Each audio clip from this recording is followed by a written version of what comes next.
नमस्कार, वुमेन्स 24 चॅनलमध्ये सगळ्यांचं स्वागत आहे. देशाला पोलिओ मुक्त ठेवण्याच्या उद्देशाने राज्यभर राबवण्यात येणाऱ्या पल्स पोलिओ विशेष लसीकरण मोहिमेचा जिल्हास्तरीय शुभारंभ प्राथमिक आरोग्य केंद्र शिराळा येथे उत्साहात पार पडला. जिल्हा परिषद अमरावतीचे मुख्य कार्यकारी अधिकारी श्री सत्यम गांधी यांच्या हस्ते मोहिमेचे उद्घाटन करण्यात आले. यावेळी त्यांनी लहान बालकांना पोलिओचा डोस पाजत मोहिमेला औपचारिक सुरुवात केली. 0 ते 5 वर्षे वयोगटातील प्रत्येक बालकापर्यंत पोलिओ प्रतिबंधक लस पोहोचवण्याच्या उद्देशाने ही विशेष मोहीम राज्यभर राबवण्यात येत असून पालकांनी आपल्या पाल्यांना पोलिओचा डोस देण्यासाठी मोठ्या संख्येने बूथवर उपस्थित लावले. या कार्यक्रमाला जिल्हा आरोग्य अधिकारी डॉक्टर प्रवीण परिसे, माता बाल संगोपन अधिकारी डॉक्टर पराग राठोड, तालुका आरोग्य अधिकारी डॉक्टर मनीषा सूर्यवंशी, वैद्यकीय अधिकारी doctor Harsha Gohatre, doctor Sumit Raut, doctor Mangesh Raut तसेच आरोग्य विभागाचे अधिकारी, कर्मचारी आणि गावातील प्रतिष्ठित नागरिक उपस्थित होते. कार्यक्रमाचे प्रास्ताविक डॉक्टर प्रवीण परिसे यांनी केले तर संचालन डॉक्टर हर्षा गोत्रे यांनी केले. आरोग्य सहाय्यक योगेश गवई यांनी आभार मानले. ही मोहीम यशस्वी करण्यासाठी आरोग्य सेवक, सेविका, आशा, स्वयंसेविका, अंगणवाडी सेविका, परिचारिका आणि आरोग्य विभागातील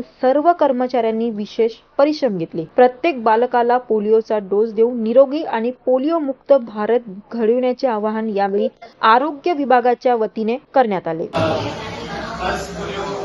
मोहिमेच्या अंतर्गत इथे उपस्थित असलेल्या डॉक्टर परिसे, डॉक्टर राठोड, आमचे DHO मॅडम आणि एमओ मॅडम सर्वांना खूप खूप शुभेच्छा. खूप चांगल्या प्रमाणे इथे पल्स पोलिओ मोहीम राबवलं जात आहे. जसं डॉक्टर परिसेने सांगितलं की पल्स पोलिओ मोहीम एक असं मोहीम असतो त्याच्यामध्ये आपल्याला एक दिवस अगोदर काम करावं लागते, सकाळी 3 वाजता गाडी पाठवावं लागते, म्हणजे खूप विस्तृत प्रक्रिया झाली. आणि आता मेडिकल ऑफिसर्सची तर इलेक्शनमध्ये ड्युटी लागत नाही, पण जेव्हा आपण इलेक्शन करणार तेव्हा सेम आपल्याला करावं लागते. सकाळी 3 वाजता उठून तुम्हाला ईव्हीएमची गाडी पाठवावं लागते, सेंट्रल ऑफिसला पाठवावं लागते. त्याचप्रमाणे इथे माहोल आहे, माहोल खूप चांगला वाटलं.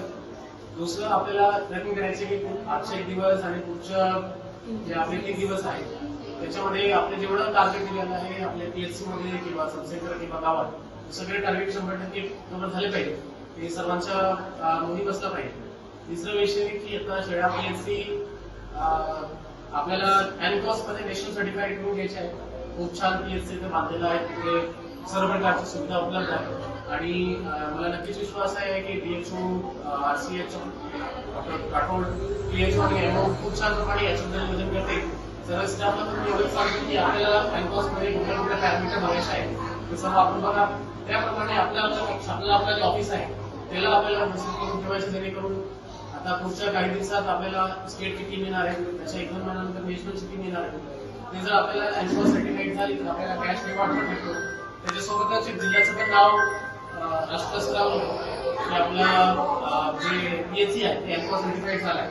म्हणजे आपल्याला पण ते डेटा सांगू की आपले जेवढं पूर्ण महाराष्ट्र, पूर्ण राज्यात जेवढं PHC आहे त्याच्यापैकी फक्त 0.5% PHC एनकॉस सर्टिफाईड आहे. म्हणजे 100 जर 200 PHC आहे, 200 PHC पैकी 1 PHC महाराष्ट्रामध्ये एनकॉस सर्टिफाईड आहे. आपले शेळा PHC असं म्हणू शकतो की त्याला आपण एनकॉस सर्टिफाईड 100% करणार. त्याच्यासोबतच आपल्याला ते आयुष्यमान मध्ये प्रिव्हल करायचे म्हणजे सर्वांना मी हे पण सांगतो की आपल्याला एनकॉस मध्ये आयुष्यमान भारतमध्ये प्रिव्हल ऑपरेशन सुरू करायचे, जेणेकरून आपल्याला पर केस वाईज जे काही शासनाने ठरवून दिलं तेवढा पैसे आपल्याला कंटिन्जन्सी एक्सपेंडिचरसाठी मिळतील.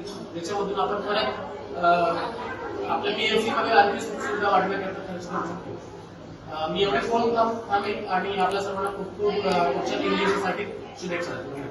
प्रतिनिधी पवन पाटरकर सोबत बघत रहा वुमेन्स 24 चॅनल.